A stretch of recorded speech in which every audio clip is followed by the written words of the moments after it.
Isang maulan na araw sa inyo, mga boss, mga ma'am, mga sir. Wala po tayong property vlogging ngayon, pero meron akong ipapakita sa inyo na isang modern evacuation center. In fact, ito ay isang multipurpose evacuation center dito sa Zambales. Nag-iisa lang po ito sa Zambales, no? Ang kapareho nito, yung nasa Pampanga, turn over to ng PAGCOR. Anyway, gusto kong pakita sa inyo yung facilities nito. Kasi nga, alam nyo naman natin ngayon, di ba, sa mga panahon na to, napaka-importante na merong isang maayos na evacuation center. Maayos ang pasilidad, ang facilities, maayos ang mga titirahan ng ating mga evacuees sa isang lugar. Now, dito sa Zambales, merong isang modern evacuation center dito na kung saan ay maganda ang facilities. Ito yan. So ayan ang facade ng evacuation center na to, no? Parang hotel. Ayan, no? Now, dito yung hagdan packet ng second floor. Tapos ito yung PWD pedestrian lane papasok sa loob. And then may dalawang pinaka hagdanan dito papasok naman dyan. Bago ka makarating doon sa loob, meron muna silang parang porch dito sa harap, no? Every part of this building ay may purpose, no? Pwedeng mag-occupy yung ating mga evacuees. And then may hagdan dyan, packet sa taas, para makita nyo naman yung view dito. Ang ganda ng view dyan kapag hindi po siya cloudy. Ang ganda ng view dito, ang ganda ng bundok dyan. In fact, meron akong vlog nito before. That was I think 9 months ago, no? Yung ang title ay Let Me Take You to Botolan, parang yun yata yun. Anyway, ikutan muna natin tong building, no? Tapos dito merong oval. Ikutan. Itong kalsada po na yan, tagos na po yan ng isang kalsada rin na papunta sa Zambales Tarlac Road, papuntang Bakilan, papuntang Pinatubo, pag ganun. Yun. Yan. Dito may mga ibang facilities pa. May second floor yan, second floor niya. Meron din parang pinaka balcony dyan, no? Ito yung kitchen eh. Yan ang pagkaka-layout ng building na to. Nandito yung kitchen, katapat niya kitchen din, CR din. Tapos dito meron ding isa dito nga siguro to parang karagdagan na area kapag masyadong marami yung mga evacuees. Tignan natin.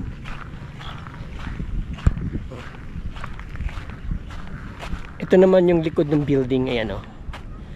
Yan. May laundry area. No, meron siyang may couples room pa nga dyan sa loob eh. Yun. Ano kaya ang building to, ano? Para saan to? Bakit wala siyang pintuan, ano? Ganito siya. Siguro kapag may mga events na. Oh, yan.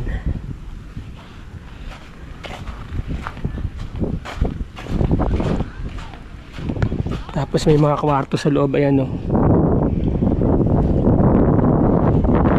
Right. Yun nga lang, wala pa sigurong iba mapaglagyan ng basura. Nagiging parang pansamantala sigurong ano muna to, lalagyan ng mga basura. Ayan, may kumukuha siguro yan dyan.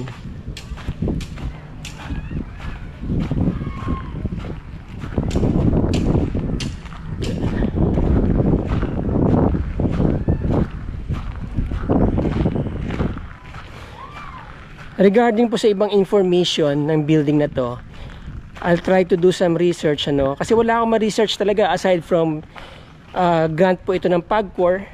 Ang gumawa nito ay Department of Social Welfare and Development yata. Hindi, DPWH pala ang ano nito, ang gumawa ng project. I'm not sure kung magkano yung budget nila dito, ano.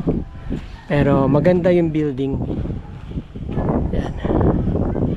Tapos may source yata ng tubig doon. Dito yung laundry area. Ayan. Tapos bawat kwarto meron dyan para sa PWD, para sa mga bata. Then ito may building pa dito. Tapos meron din dito, ayan, mga naka-aircon eh. Hindi lang ako sure kung ano bang meron dito sa loob nito. Maganda yung paligid niya, no, naka-spandrel. Tapos ano ba tawag yan? Acoustic yung kisame niya. Meron dito sa loob.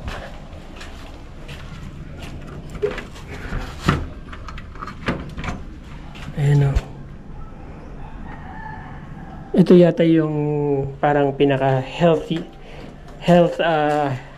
unit building. Tapos yan, pinababakuran na ng ating LGU para secure syempre. Alright.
Naka tiles, maganda yung mga bintana, maganda ang kisame, at saka maayos ang pagkaka-maintain ng ating LGU dito, no? Ito, silipin natin sa loob. Hello ma'am, kumusta po kayo? Bali kayo po yung ano ngayon dito, pinakabantay. Utilities po sila yung nag-maintain ng ayos dito. Gawa nung kahapon po is may mga evacuees po tayo dumating. Oo. Then napauwi na natin yung kaninang umaga. So kailangan po i-maintain para if ever ever na meron pa rin po tayong pagdadaanan ng bagyo, is malinis po at maayos yung evacuation Wow. center na kailangan. Nice. Kayo po ay under ng LGU Butolan. Yes, po. Kayo ang nag-oversee ng... Dinala ko po sila dito. okay, sige. Oo, ang ganda, no? Ito po ang pinaka-lobby. Yes po. Oo. Wow. Pagka halimbawa po may mga evacuees, saan po sila dinadala? Dito na po. Yes po, marami po tayong evacuation center, pero mostly po is ito yung pinakamalakawa. Mhm. So, pwede po dito kasi meron pa rin sa likod eh. Oo. Sa taas meron dito. Sa taas meron din. Ito na yan. Opo, yan. Tapos merong kitchen area. Po. Tapos kung naman po tayo, may maayos na CR para sa lalaki at para sa babae. Maghihiwalay po. Magkahiwalay yung CR sa babae at lalaki. Babae, yun naman po yun. Nice, no? Hindi nakagaya dati sa basketball court lang yung mga evacuation. Tapos may breastfeeding dito, breastfeeding area. So, pagka may mga evacuees po dito, may mga health officials naman na nakaantabay, ano po? Oo.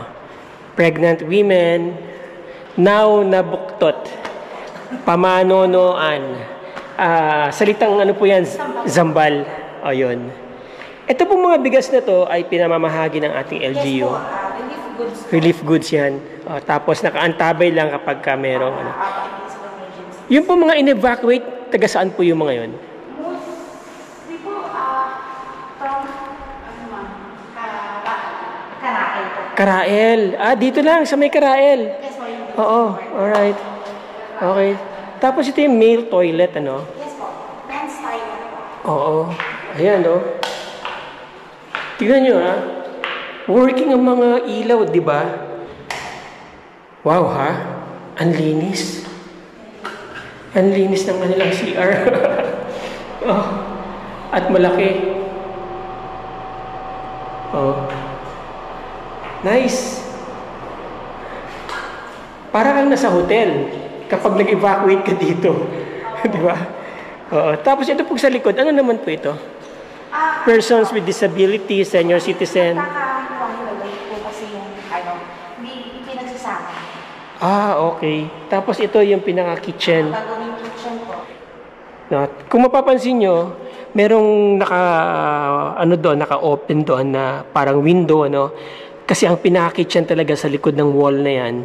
Tapos dyan sila nagluluto and everything. Tapos nilalabas dito, kinukuha and then kakain.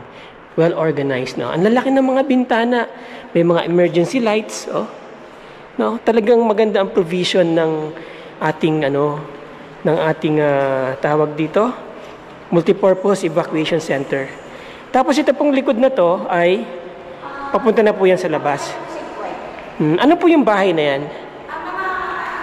Ano din po, pwede pag-evacuate. Kumbaga auxiliary kapag kinulang tayo ng Pero pwede po, dyan. yan po is gagawin yung RHU para if ever. RHU.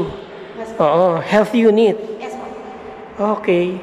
Tapos ito po ay ganun din. Same din po. Paglalagyan din ng ating mga evacuees. Okay. Laundry area. Laundry area to. Okay. Kita nyo naman may laundry area. Oo, may. Ito lababo. Tapos merong mga drainage po sa baba. Ayun, kung makakita ninyo dito sa camera. Galing, ang ganda. At saka hindi siya mainit, maaliwalas. Oo. Restroom ng pambabae. Restroom. Administrative office. Alright, may prayer room. Muna nilagay yung mga Folding beds. Okay. Gaano karami ang pwedeng i-handle na evacuees nito? May idea ka? More or less? Ito nasa 100 families kaya. 100 families. So that is around... Tama. Pero meron naman tayong ibang evacuation center dito. No? Tapos, ito po yung going to second floor. Yan. Nice. Ganda. Tsaka maganda yung pagkakagawa. Hindi kagaya yung iba na nagtutuklapan na yung tiles. Ito, maganda. Ayan, malalaki ang bintana. At maayos pa. Oh. Maluwag ang hagdanan po nila. Yan. And then here, wow. Ito, pwede din po itong lalagyan din ng mga evacuees natin. Kapag masyado ng marami po. Oo. Prepared na sa loob. So, ito, para sa relief goods. Ito naman po is, ano po ng mayor ng Botolan. Project niya? Yearly project po para sa gamit ng mga estudyante. Gamit ng mga estudyante. Sa Botolan po. Okay. So, yung iba po na pamili na natin dito sa Lowland, ito po is para sa Baitan ko na. Sa Baitan Sa naman. Baitan na po. Ang mayor natin ngayon is si Mayor Daddy O. Jomar. si Mayor Jun Omar Ebdane. Po. Alright. Yan, ang luwag oh. Ang luwag ng evacuation center dito sa Botolan, ano po. May couples room Talaga? May couples room dito mga boss. Ayan oh. So meron silang couples room and then meron silang child-friendly space. Dugal para anak. Dugal para anak. Kwarto nin mita ahawa. Okay. Couples room. Alright. Parang hotel talaga. Ayun. Ayan Okay Tapos madaming provisions sa saksakan Tingnan natin ang dito.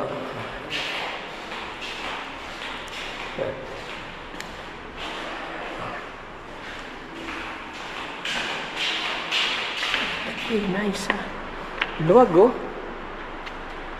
Ako tingin ko po itong basta maluwag siya, Kaya siguro nito mag-accommodate ng hanggang 1,000 heads itong facility na to. And then kitchen area, panganan. Yun kitchen area. May fire exit doon. Fire exit dito. Packet sa taas. Maluwag ang kitchen area. Alright? Maliwanag ang ating evacuation center kasi ang lalaki ng mga bintana. Ang ganda ng view dito. Ito kapag hindi po maulap, ito, makikita niyo yung bundok dyan, Yan. Makikita niyo dyan. Tapos, nandito yung kanilang toilet. At, magkahiwala yung toilet ng male sa... magkahiwala yung toilet ng male sa female. At the same time, nakahiwalay din yung toilet ng PWD. Alright. So, yun. Ayan, sarap ng pasok ng hangin. Nice. Maraming ceiling fan. Maraming provisions ng ilaw.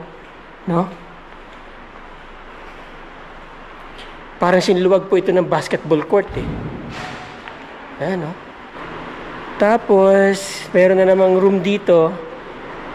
Ayan. Going down, pababa. Pababa po saan to? Exit po, sir. Exit din sa likod. Alright. Nice. Tapos, ito po, CR na to. CR po, para exit. Ano itong nasa kabila dito? CR po. Ito po, para saan? Ano din yan? Laundry area. Laundry area. Oh, so may laundry area sa taas, may laundry area sa baba. Ang galing. Washing machine na lang ang kulang. Ma'am, anong pangalan nila, ma'am? Leo Dikit po galing po. Doon po ako nagtatrabaho. Doon kayo nagwo-work sa office. Sa office ni Mayor. Pakikumusta ako kay Mayor? Sure po. Oo. Ayan, Bali, sir, kaya For exit. yung couples room, Oo. ito po kasi is yung area ng dati may COVID tayo. Kaya nagkaroon ng couples room. Kaya nagkaroon po tayo talaga ng ganitong facilities. Oo. Actually, 2018 ito nagkaroon ng inaugural. Yes po. Tapos, nagamit nung COVID. No? Oo. Nice, nice. Merong isa pang building dito ako nakita sa likod. Ano naman yun? Same lang din po, sir. Ganito rin for evacuation din. Oo. Okay. Ito bang matanong ko nga, bakit dito tinayo itong ating evacuation center? Malaki po kasi ang area ng Taukpo. Alam ko po, Mataas ito sa sea level. Oo. Hindi po nababaha ito. Wala pang historyng bumaha to. Wala pa naman. Taga rito ka, Botolan? Yes po. Pamilya ng? Abang Isbugarin po. Okay. Kilalang pamilya dito. Oo. Sa Botolan. Mga bugarin, ano? Yes po. Oo. So, ang property na to ay sa LGU. Yes po, under government po. Mm-mm. Nice, ma'am. Maraming salamat sa pagpapa-unlock, no? Welcome po, welcome. Pakipanood nyo na lang yung ating channel. Sure po. Oo. Walang Nakakatuwa kasi, di ba, ang dami kasi mga, alam niyo na, mga negative feedback sa gobyerno natin ngayon, lalo na bumabaha Yes po. sa ibang lugar, especially Bicol, Batangas, di ba, grabe. Pero sa atin sa Zambales, Thank God pa rin po. naka-ready tayo, di ba? Meron tayong isa lang to sa mga evacuation facilities natin. Yes po. Sa Na pumunta din po ni Nanay Bing Maniki. nung mayor siya dito. Ito yun, until now. Oo. Hindi po niya pinapabayaan ng botola. Tuloy-tuloy ang maintenance ng facilities na to. Pati po ni Governor Ebdane. Alright. Okay, thank you. At sana ay ma-maintain natin ang gusto tong facilities natin. Yes po. At tingin ko naman well-maintained. Although na syempre, natural lang niya, may konting mga dumi. Pero lahat ng facilities nakita ko, Yes po, napakakinabangan. working, no? Working. Isa itong multipurpose evacuation center na to na maituturing natin na isang successful project ng gobyerno. Gawa ng natapos, unang-una sa lahat, di ba? Kasi alam naman natin, may mga ilang projects ang government natin na hindi natapos, na sayang lang, na naglaan ng daan-daang milyong pera ang kinuha sa kaban ng gobyerno, hindi natapos, no? Pero itong project na to, sa pangangasiwa at pamunuan ng mga LGUs dito ng probinsya ng Zambales, ay buti naman at natapos. Dahil malaking bagay po ngayon ang mga evacuation center. Napakalaking bagay ngayon ang mga evacuation center. At hopefully, sana kapag ka nag-design uli ng evacuation center, yung talagang in tune or talagang naka-design for climate change adaptation and mitigation. Kung maaari nga ay evacuation center na zero zero sum, no, ng carbon footprint, di ba? Yung bang tipong merong naka solar powered, renewable energy instead na naka green, no, yun. Tapos yung mga materyales na ginamit ay talaga namang kumbaga lessen or less ang carbon footprint. It's high time na ang disenyo ng ating mga struktura ay dapat binibigyan na natin ng malaking importansya ang bahagi ng ating kalikasan.